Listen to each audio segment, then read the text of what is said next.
G'day Formula One fans. The Belgium Grand Prix is done for another year. Oscar Piastri, he extends his lead in the World Drivers' Championship, now 16 points over Lando Norris. It was a sprint race weekend, so plenty of on-track action to discuss. Mick, what do you make of it all? Naturally, we're pretty happy with the result. Oscar Piastri winning, Liam Lawson with points P8. But seriously, that race start, I think they were a little bit too overcautious with that. I have to agree. I think it robbed us of a half-decent race. There was like an 80-minute delay. And there was definitely, we could have gone racing within that 80 minutes. You know, even Max was pretty vocal.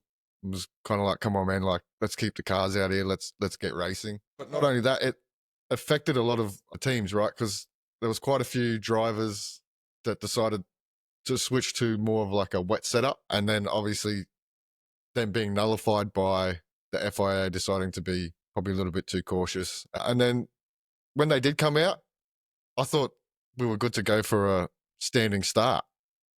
And racing overall for the whole weekend, let's be honest, man, it was a bit of a train, sprint and the race. Just the restart itself.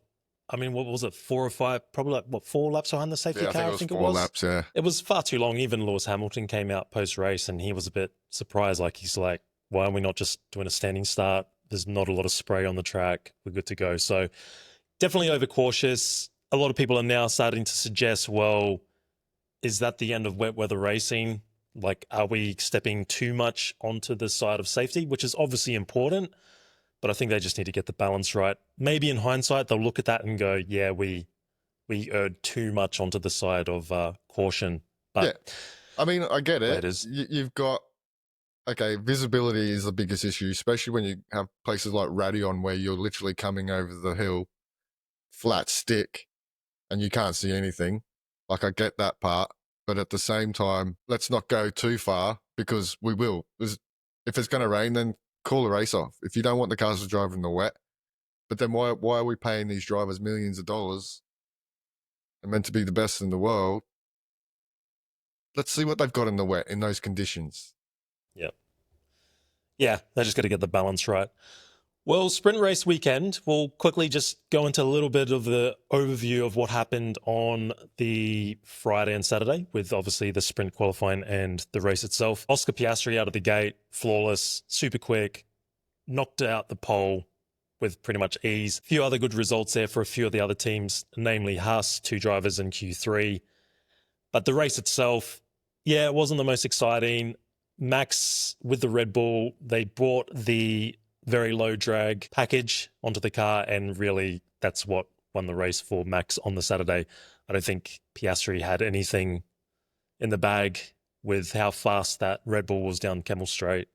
That was clearly the only way they were going to beat McLaren, because we saw on the Saturday when they switched to that higher downforce package, it was no match for the McLarens. And I mean, even if Piastri could get past, I don't think he was willing to take the risk because the championship was on the line, you know. So I think he was quite happy. Just once Max got past, he was like, right, it is what it is. Let's just sit here now for the next 15 laps. You know, exactly right. I mean, at the end of the day, he just needs to be in front of Lando.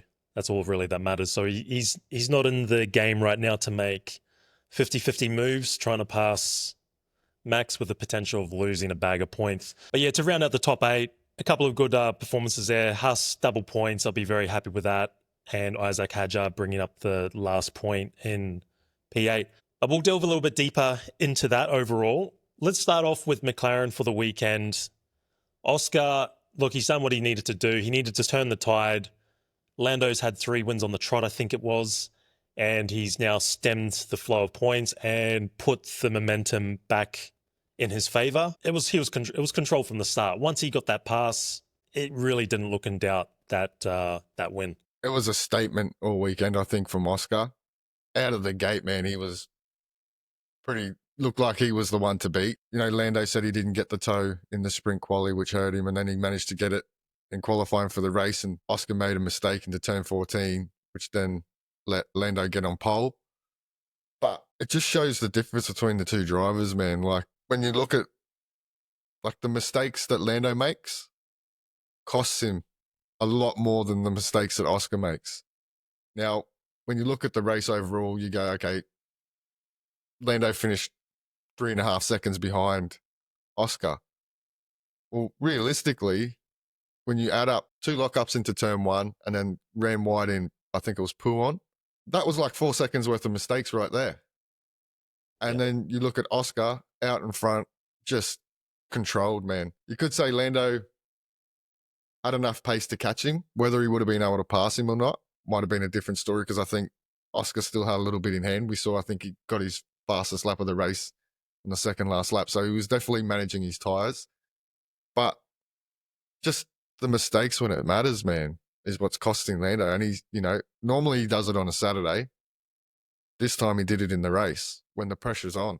Yeah, I think even if Lando didn't make those mistakes, I think Oscar did have enough. I think he was managing his tyres pretty much through most of the race. He was pretty much in control. He was calm on the radio. Maybe if Lando was able to be closer into the gap, obviously then there's a bit more pressure there, but nah, he was in control. It started from the restart, right? Like, Lando went so early, man. He went early, and I think he made quite a mistake into turn 1. Yeah, coming out of turn 1. Compromises run down the hill, because even Oscar said post-race, it was like once he got really close going up into our Rouge, etc., it was like, all I need to do is lift a little bit less than Lando. Yeah. And he knew that he would be able to stick there, take the slipstream, get the pass done. Yeah. But I mean, like, it's easy for me to go, yeah, if it was me. Right? Yeah, but if it was me, like, just, like, he did. He took off so early, and Oscar was on him basically straight away. Oscar sort of, I don't know, timed it perfectly. You would have thought maybe if you waited until the bus stop chicane, because then you hopefully would have got enough drive to keep yourself, even if you did, like, he lit him up coming out of turn 1, and that definitely gave Oscar the run. But I think leaving as early as he did let Oscar just sit on his gearbox the whole time, right? So then Lando definitely could not make a mistake, which he did. He lit him up. But that's what happens. Right? Piastri, I think, had his number all weekend anyway. You do feel look, it's only 16 points, 1 DNF, or, even if Lando wins the next race, it's 25 points for a win, 18 for second. It's still tight, still super tight. Lando's still in it. I know, like, quite often it's ebbing and flowing quite a lot, isn't it? Because it goes into sort of Oscar's favor, and then everyone's like, yeah, Oscar doesn't make mistakes, he's winning. But then all of a sudden, Lando turns it around, gets a bit of a run on for a few race weekends, keeps himself in the hunt. So it's going to be tight.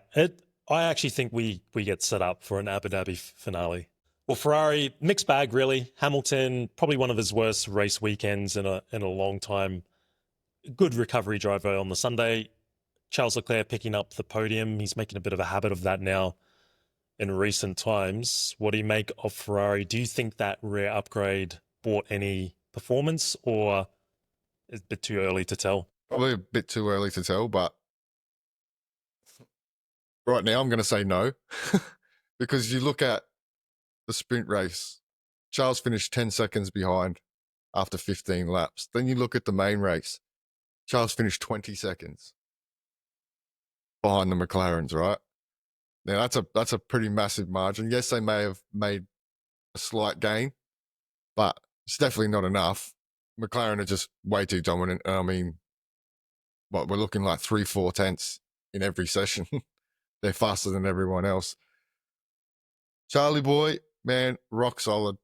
Can't say too much about it. He did a stellar job on the Sunday, being on a lower downforce package than Max to keep Max behind at the start of the race. And then that really set him up, because once it dried out, then Max really had nothing for him after that and sort of ran out of tyres. Lewis, yeah, shocking start to the weekend by his standards. He had to lock up into the bus stop in the sprint qualifying, and then followed it up with getting his lap time deleted in the main race qualifying. Pace-wise, he was there with Charles. He had the pace to get it into Q3, just got the lap time deleted. Stellar bounce back though, man. Those type of conditions, that's his wheelhouse, right? That's where he's going to excel. Good strategy to bring him in maybe a lap earlier than everyone else and get him onto those medium tyres, and that jumped him up to 7th. But once he got behind Albon, man, he just stalled out. Yeah, he did mention that. I don't know if they put new brakes on it or they changed some of the settings there, but he did mention on the Friday he just couldn't get his head around the brakes. In that one practice session, obviously we saw that massive lock-up in the qualifying, but he felt like he was starting to get the handle of it during the race on the Sunday. So it was a good performance on him based on that. It was a good strategy too, just to get him in. I mean, he was the first one, wasn't he, that made the change from the Inter onto the slick, and that really just helped him. But how about that, how close it was when he was going down Kemmel Straight when he passed Lawson? Mate, I thought that was almost the end for both of them, because that must have been just a matter of a few millimeters in it. That was super close at such high speed. I'm glad he got that right, because, that could have been a big one. But, I mean, look, good points for Ferrari overall. Like, really, it's about them just cementing P2 on the Constructors. Because, I mean, it's a tight battle. There's two battles going on. It's for P2 and it's for P5. Yeah. And when you look at the Constructors' Championship, it's just tight all over. So many points on the board still on offer for the rest of the season that this could drastically change. Obviously, McLaren are there. It's a given. And realistically, at this point of the season, there's not going to be too many more upgrades that are going to come to a lot of these teams. That's going to make a massive, substantial increase in performance. So in reality, McLaren is done and dusted. And even when you look at the Drivers' Championship, we've always said Max being a potential outside chance. I think that's drifted away now. I think it's just a two-horse battle. So speaking of Max and Red Bull, obviously the first one for Lauren Mekies. So he'll be happy just to get that one out of the way. Good job from Max on the Saturday. I mean, they did well going with the low drag setup. It played into their hands beautifully. Polar opposites with the higher drag setup for the Sunday. I mean, on the surface, like looking at it, it was probably the right move, but they probably didn't count for the stewards to be so overcautious with the wet conditions. Christian Horner, on the other hand, saw an Instagram post, him riding a horse with the caption, different horsepower this weekend. So I thought that was quite a funny statement to make. But overall, a bit of a mixed bag. Yuki, on the other hand, it was good to see a smile on his face after a successful Q3 appearance in qualifying for the feature race. And I thought starting from P7, I thought he could have been on for some points. Unfortunately, strategy-wise, didn't really play into his hands. He's saying there was a bit of miscommunication with his team with regards to pitting in, and it seemed like he stayed out a lap or two too late on those inters, and basically that just dropped him down the order. And we know how tight it is if you're sort of in that mid-pack. Mate, it's hard to make progress unless your car has substantial advantage. Max's side, not much more Max could do, man. Did the job in the sprint race. Come Saturday, they threw that higher downforce on, and he was just no match. The best he probably could have done was third, really. But he couldn't quite make the pass stick on Charles. And then Charles with the lower downforce, once it started to dry out, Max just couldn't do anything and then had no tyres left to mount a challenge at the end.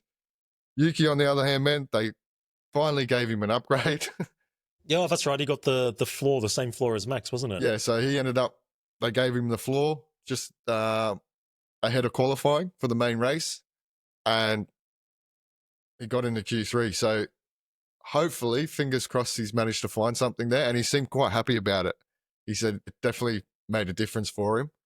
Like you said, bit of a late call to come into the pits, and I think by the time they made the call, it was too late, and he missed the pit entry and had to go around and do another lap. That cost him and put him a fair way back. Yeah, I mean, he was stuck there battling for a long time around P11 and P10 with Pierre Gasly, and just couldn't make his way through. In fact, Pierre Gasly came out after the race saying that Yuki was flying back with him, but Yuki may not have much to say to him. But yeah, I mean, look, I think it was a good step in the right direction for Yuki Tsunoda because we know that he's lacking confidence. Yeah.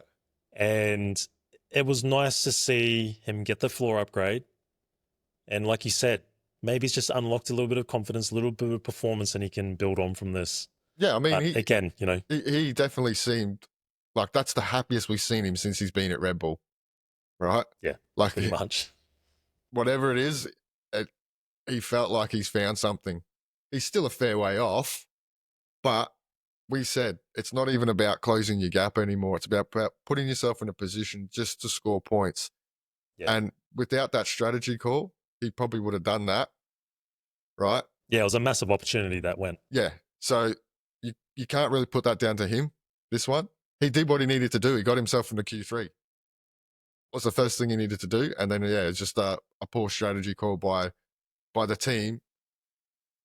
Well, it probably wasn't even a poor strategy call. It was just a late call. And then he didn't have the time to react. Now, George Russell, Mercedes, he's come out post-race, interviewed. It was a P5 finish for George.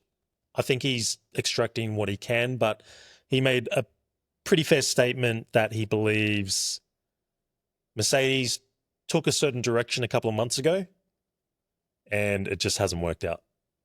So whether they can revert back to what we saw, I'm not too sure. We expected a lot more from Mercedes. We all talk about it, the cooler conditions, the Merc seems to work better within that window. I mean, it was only, 20 degrees max, I think it was.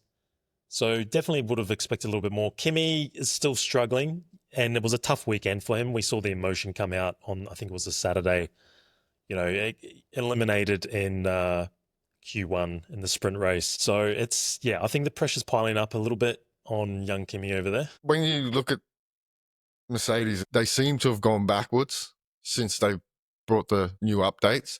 Because before that, they had, I think it was 4 podiums in the first 6 races, right? And now they've only had 1 in the last 5. So whatever it is they've brought clearly isn't working. And George is just doing maximum with what he's got. Strong quali. And then, the race. Yeah, I mean, there was not much he could do. He had a crack at Max, and then Max just dropped him. And then that was it. It was a pretty lonely race for him from then on. Kimi, couple of mistakes in the sprint quali, which ended up hurting Russell as well because of all the gravel that he'd left on track. I think Russell managed to pick up some damage, and then that hurt the rest of his qualifying. I don't think it's panic stations for Kimi just yet. We expect George to be smashing him.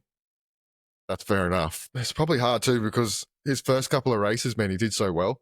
So then the expectation is you do well. It's probably even more emphasized because he's in a big team. We spoke about him, going to Williams or Alpine or whatever it was. Would he be under so much scrutiny if he was in a team like Williams? No. So hopefully he has a good race next weekend and can go into the summer break with a bit of confidence, because right now, even he admits he's just lacking the confidence. I agree. I don't think it's panic stations. We've seen some pretty decent moments from Kimi. Sprint pole position, I think it was. He's already got a podium. We know he's quick. We know he's capable. We know he's going to be a massive future talent. Whatever happens over the next 11 races to the end of the season, if he bounces back, does well, probably just looks at this mid-season period of just, a good learning curve, basically. My only worry for him is that next week is another bad weekend. Then you get the 3 weeks of all the media. Naturally, we'll start hearing things about, Toto shouldn't have, brought him up so quickly. Maybe he should have been better off in a customer team. You got to remember when Max was crashing? Yeah. In the Red Bull? A lot of mistakes. And Fast, a lot of mistakes. They were at the point where it was like, man, you need to stop crashing or we're going to have to turf you. Yeah. And Max, being the champion that he is, worked his way out of it, and look at him now. They're all going to go through it. It's just, I think it's more highlighted for Kimi because similar to Max, he's in a big team. Yeah. If he was in Alpine, no one would give a shit. Exactly. He's still learning. Is what it is. He'll be right. Not to mention replacing Lewis Hamilton as well. Right. Like, And the expectations on him started even before he was in the car, because it was all about Toto's prodigy, the next big thing. If I'm going to bet on a driver to bounce back, like Antonelli is my guy. Like, he's shown enough to prove that he's good enough to be there. Yeah. And the thing And I is think too, he's in a team that he could rock up one weekend and finish on the podium. Like, he's not in an Alpine where it's like he could bounce back by finishing 16th. Like, no, he can, if he bounces back, which he will, no doubt. It's just a matter of how long it's going to take him. And you got to remember, he's only a baby. Yeah. It might take him a little bit longer than everyone else, but he's going to do it. If you look at his personality, he's a nice kid. He's very grounded. I think he's got a very level head on his shoulders. I don't think he believes the hype. He hasn't got an inflated ego. So I think from this point, he'll be okay. He's just a little raw. You can tell he's inexperienced. He's a bit soft. Like, it's easy to say harden up, Kimmy. He probably does just a little bit. I think he's in the right team, the right environment that will get the best out of him. Yeah, and these are the times that will harden you up. Next year, he's probably not going to go through a slump like this because he's going to be able to learn from it. But yeah, I think for Hungary, it's going to be a real important one. Yeah, it's an important one for sure. He needs to go into that summer break with a bit of confidence. Yep. All right, Williams, bit of a mixed bag because they had one driver doing well on each day. So sprint, qualifying, and results, it was in Carlos Sainz's favour. But come Sunday, it was all about Alex Albon with a good P6 finish. So some pretty decent points there for Williams overall, but they're a team that should be hitting double points. They should be having both drivers in the top 10. Carlos did pretty well considering the Friday, like the practice that he had. He missed half the pre-practice session with I think it was a water leak issue. And then to bounce back like he did in qualifying and then in the sprint race. Have you seen the Duracell ad? No. With the Williams drivers? And Carlos is like, boosted the bunny. Well, they certainly boosted the bunny for Carlos on Friday and Saturday. But then come qualifying, it didn't work for him. And then he started from pit lane on the race on Sunday. I think he had a slow stop in one of his stops as well. And then he just couldn't recover. Again, he was another driver that opted for a wet setup as well. Yeah. So then the red flag, naturally hurt what would have been probably a decent race for him. Just nullified all those teams that went down that route. Right. Which was unfortunate because we should have had much more weather running. Yeah. That's for sure. And then on the flip side, you got Albon, man. Not that we got to see it, but he crushed it in qualifying on Saturday afternoon. The race, solid job. Look, he did well to hold Lewis off as well. They'll be happy, but they'll be unhappy. I mean, a real mixed bag. Yeah. I mean, you scored points on both days, but you lost points on both days. Yeah. So 50-50. I mean, Sainz did say post-race that he took a little bit of the blame because he himself and the engineers pushed into a certain setup direction for the Sunday, and it just didn't pay off. So well, when you flip it on the other side, Albon said that they dropped the downforce on Saturday to give him a better qualifying session. Yeah. And then, I mean, it worked out for him because, once Hamilton got behind him, Hamilton couldn't do anything. Racing Bulls, good result there for Liam Lawson, P8. Very happy with that, of course. Saturday, both cars in Q3 as well. Hadjar did a good job, picked up the lone point for P8 on the sprint race. But they were both cars. They were always around the top 10, always in with a chance. Unfortunately for Hadjar, just problems with the car. So realistically, I think RB, they'll walk away happy, particularly Alan Permain in his first weekend for Racing Bulls, of course.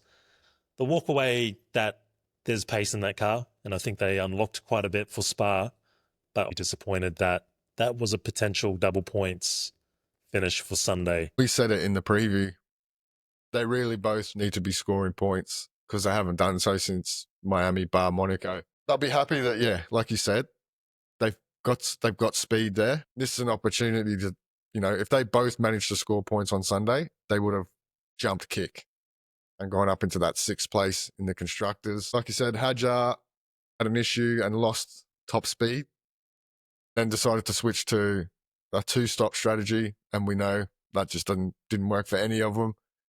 But Lawson, it's amazing what happens when you qualify well, right? And this is what we've always said Lawson needed to do. Man, he was rock solid. Really, 2 top 10s. Didn't quite get the points for the sprint weekend, but finished 10th. And then what did he finish in the race? P8. Like, managed his tyres well, did what he needed to do. They're close now. They're close. You feel that he's pulled the performance back, Lawson has, and you just feel that the Red Bull start of the year, he's way past that now. He's I think he's quite well locked in, and it's just looking good for those guys. And it's going to be just an exciting little battle between them for the rest of the year, because there is that potential Red Bull seat that'll open up. And obviously, Luremekis has a great relationship with both of them. So they're both eyeing off a seat over there, that's for sure. And yeah, you want to be beating your teammate over these next 11 races. Yeah. So it's going to be a tight little battle between them, because Hadjar, he's quick, and I think Lawson now he's comfortable in the car again and with his own ability. Yeah, we're starting to see Lawson now find his groove, and I don't think Hadjar's going to have it quite as easy as he's had it. Yes, Hadjar's been probably the man on the Saturday, but I think Lawson's just starting to get into that groove, and I think he's going to start to maybe pressure Hadjar a little bit, which is what we wanted. Well, speaking of groove, Bortoleto, he's been getting into a bit of a groove lately. He was one of the last drivers that was sitting on 0 points for a while, and now he's been able to pick up a few point-scoring finishes, and I was really expecting that he would sort of come into his own, particularly with the increased performance that we're seeing with Stake. Hulkenberg's been doing a great job as well. So it was just a matter of time for Gabby to feature more regularly in that top 10. So a good P9 position for him in the race. And again, Q3 appearance again for him, which is really good. Hulkenberg, a little bit off, a little bit scrappy the weekend, P14 qualifying for the feature race, and outside the points in P12. He was probably in the mix there for a while, but complained that his mediums were going off. One of the drivers that did a 2-stopper, and like you mentioned before, 2-stopper just didn't work for anyone, purely a 1-stop race. We'll start off with Gabby. Man, he carried that team this weekend. He put them on his back and he carried them this weekend compared to his teammate. I think he's leading the head-to-head in qualifying. That's a pretty big effort. And we said, now that this car's starting to perform, we're seeing what Hulk's doing. We really need to see Gabby step up and start getting those top 10s. Well, this weekend, man, he did it. Q3 appearances, finished P9 in both races. He took the points for the team this weekend. Like you said, Hulk, yeah, for whatever reason, man, he just couldn't put the weekend together. Struggled on the mediums, was struggling with front locking. Switched to the 2-stop. 2-stop didn't work. We've been saying it. At the moment, they're probably still close to being best of the rest. Since I bought in their upgrades, you'd probably say from a performance basis, they've made the biggest gains of the lot. Yeah. They're challenging now to be top 10 nearly every weekend by what we're seeing. So that gives drivers confidence, particularly if you're a rookie driver like Bortoleto, start stringing some good races together. I think he's going to have a really strong second half of this year, and I think Helmut Marko might eat some of those words. What did he say? He was a B-grade driver or something along those lines? But I hope Helmut, I hope they taste pretty good. Because I hope you're going to eat them, bro. Yeah, because I mean, he's doing a solid job, man, in a team that we thought was going to be nowhere. They've turned that team around big time. Like the engineers that brought that upgrade package, mate, they need a pay rise because they've certainly turned that car around. And I think with Bortoleto taking a lot of confidence from that, I think, like you said, I think he's in for a cracking second half of the season now. Pierre Gasly. We're going to talk about Pierre Gasly because essentially he's the other Max Verstappen. All the points for Alpine this season, everything's on his shoulders, but he keeps delivering. And it was a magnificent drive to even hold on to that P10 He had Yuki Tsunoda, Behrman running down his neck for a long, long time. And I believe they were on fresher tyres as well. So a really good job. And even in the sprint, he made Q3 as well. Unfortunately, there was the issue with the car for the sprint race, wasn't there? Which was a shame because he was a good chance of picking up some points in the sprint as well. Colapinto, though, I think if you're Flavio, you're looking at this weekend from a qualifying point of view that you have 2 chances to get this right. And unfortunately for Franco, wasn't able to escape Q1, was he? Yeah, I mean, I'm going to give Gasly, man, a massive shout out, bro, because when you look at that car and where that team is, bro, he's miles ahead. Just outperforming that car every weekend. I think it was a water leak issue, forced him to miss the start. That's where the pressure comes onto Colapinto, right?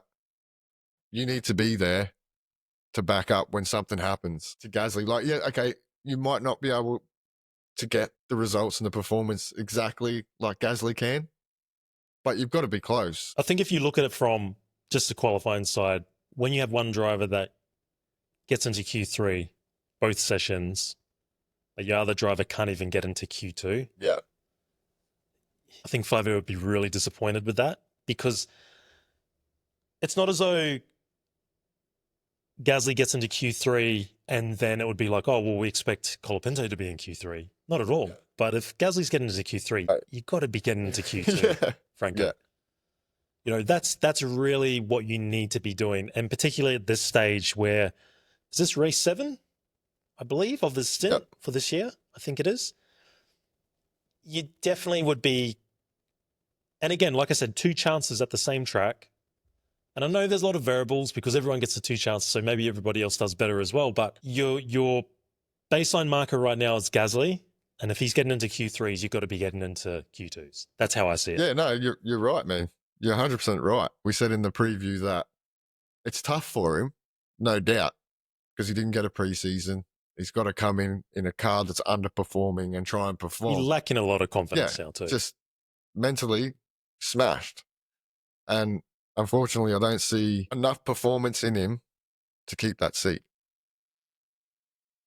Well, like we said, the summer break's coming up after next week with Hungary, and we don't really know what the contract is, what his backers bring, all that type of thing. If you're Flavio, you probably are looking at a change. And I think it's too late for Colapinto, even if he has a really good Hungarian Grand Prix next time out. I don't know if that's enough to save his career, unless it's something extraordinary like a race win or something. But, even if he says he manages to get to Q2 next weekend, maybe pulls out a decent performance, maybe just outside the points, a P12 overall. A little too late. Is that enough? Is that enough to sway you if you're Flavio? Like, he really needed to have nailed Silverstone, Spa, Hungary, 3 races in a row, gone to summer break, and then at least they would have seen that, okay, we're seeing improvements now. Yeah. Got a bit of confidence in them. I just don't think they're confident in them. No. And when you look at what happened to him last year as well, started off really great, fell away, but it's getting to that point now where it's like, where's the decision going to be made? Yeah, no, 100% agree with you. It's just, it's a shame. Like I said, we feel for the dude. We want him to do well. It would be good for him to get the rest of the season. But, like you said, Briatore, I think's looking in the shop window. I think he's basically made a decision, and I'm pretty confident Colapinto won't be there after the summer break. Well, Ollie Behrman, P11. What's that? 4 races in a row. I think he's nailed P11. He's just the man at just missing out on points. Good sprints, qualifying, and sprint race, though, for Haas. Double points, both in Q3, I think it was, both in the points. But unfortunately, how 24 hours can completely change. So I think they would have gone in confident into Sunday based on that, not to be Behrman just outside the points in P11, and Esteban, well, it was a pretty poor race for Esteban overall, P15. This is another one that let a bunch of points slip. They had the opportunity again to pick up some mega points, man. Stonking sprint race from both of them. Again, it's amazing what happens when you qualify well. Ocon seemed super happy on Friday, and then even the sprint race on Saturday. Then on main race qualifying, I think they split the downforce levels. So Behrman the team, all Behrman, opted for a higher downforce, and Ocon went with the lower downforce package.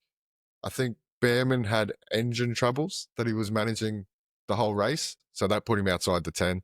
Strong weekend, I would say, but just they'll be ruining Sunday because it did go wrong for them there, and they left a whole bunch of points. And then that leaves us with Aston Martin. I mean, they were basically the green tractor for the weekend. It was probably one of their worst, well, I think it was their worst race weekend of the year. No points whatsoever. Just qualifying, they just scraped through into Q2 in the sprint.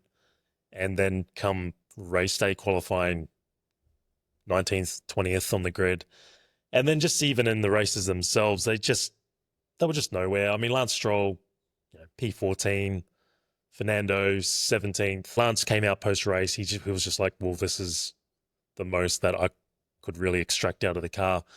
I don't know where they went wrong. It just must have been track specific, that they either completely nerfed the car setup, or from a track specific point of view, that Aston Martin just doesn't work well with the type of layout Spa is. Alonso sort of said that the package that they did have just didn't give them the results that they were expecting.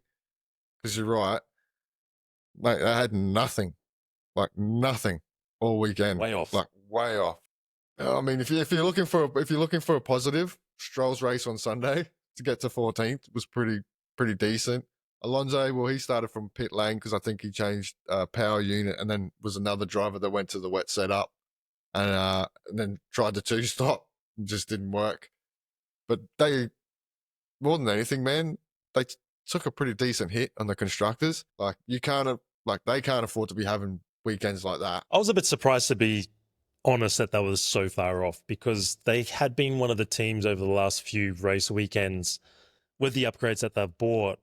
It was like they were definitely heading in the right direction. Quite interesting though. Like Alonso seemed pretty relaxed about the whole. Did you see like his post interviews of like qualifying and racing? Yeah. Kind of is what it is. We don't know why. We need to assess why. I was like, man, we've seen they were like 1 lap pace, man. Qualifying was generally their strong point. Race, they suffered a little bit, but qualifying after the first lot of upgrades, they definitely made a step forward. And to see where they were this weekend, I was shocked. Probably when you look at all the Grand Prix this year, as far as a car being off the pace, that was probably the largest gap. And especially after, like what we just said before, that, they bought these upgrades in, the trajectory of the team had been pretty decent over the last few race weekends. And just to come to Spa and basically do what they did. And like you said, Alonso, is he mellowing out with his old age? Does he know something that's going to happen for next year, and he's quite relaxed about it all? Well, closing up now, the Drivers' Championship looks like this. Yes, there's a few other drivers mathematically still in with a hunt, but realistically at this point of the season, 2-horse race between Oscar Piastri and Lando Norris. I don't know about you. I can't see any teams bringing in any upgrades from this point forward that are going to miraculously flip the performance of their cars. Constructors, same thing. Team Papaya, they pretty much locked this one up. So it's just more of an intriguing battle for P2 and some of those midfield teams. And of course, no one wants to pick up that wooden spoon. Race itself, look, disappointed. We should have seen more wet weather racing. But I'm happy with Piastri getting the win. I'm happy for Liam Lawson picking up points as well. Any final thoughts for you, Mick? Yeah, no, for me, pretty ordinary weekend all around. It was lucky that we had that tyre offset between Lando and Oscar. It sort of made it a little bit of a nail biter, but for the rest of the weekend, it was pretty stagnant, I thought. Next week is going to be epic, I think. especially between Lando and Oscar, because we're coming into the summer break. So they're going to want to go into that summer break with a win. But you're right, 2-horse race. I think Max is going to be more of a nuisance rather than a championship threat. And hopefully next week we don't see as much of Lando's mum. I know it sounds terrible, but look, I'll get it out of the way. It's not a knock on Lando's mum, right? Not at all. My frustration was probably more with the coverage, especially on Saturday. Like, yes, Lando got the pole, and then we went to Lando's mum throwing love hearts and being all happy. That's great. But there were still cars on track, and you had Alex Albon, who was on a screamer lap. We didn't even get to see it because there's too much of this. Right? I just feel like we're paying more attention on who and what is going on off the track than the action that's going on the track. Because it was like we didn't even see Albon on his last lap, and then it was like he jumped Russell, right? And it was like, oh, Albon's jumped up. Well, if you paid attention to what was going on track, we would have been able to see that. No offense. I can't disagree with that. No offense, Lando's mum. I'm sure you're an amazing person. I'd love to have a chat and a beer. But yeah, like there's too much of this and not enough of what was going on the track. No, I can't disagree with that. We're always going to complain about certain things with the coverage, but I think that's a valid point. Yeah. I mean, it's qualifying, right? It's high stakes. Cars are still on the track. We're in that qualifying championship, right? Especially at places like Spa.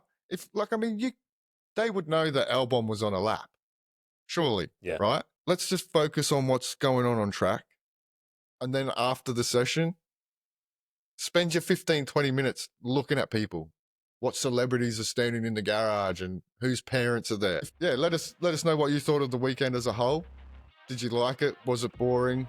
Who was your driver of the weekend? Let us know in the comments. Make sure you like and subscribe. Until the next one, we'll catch you later.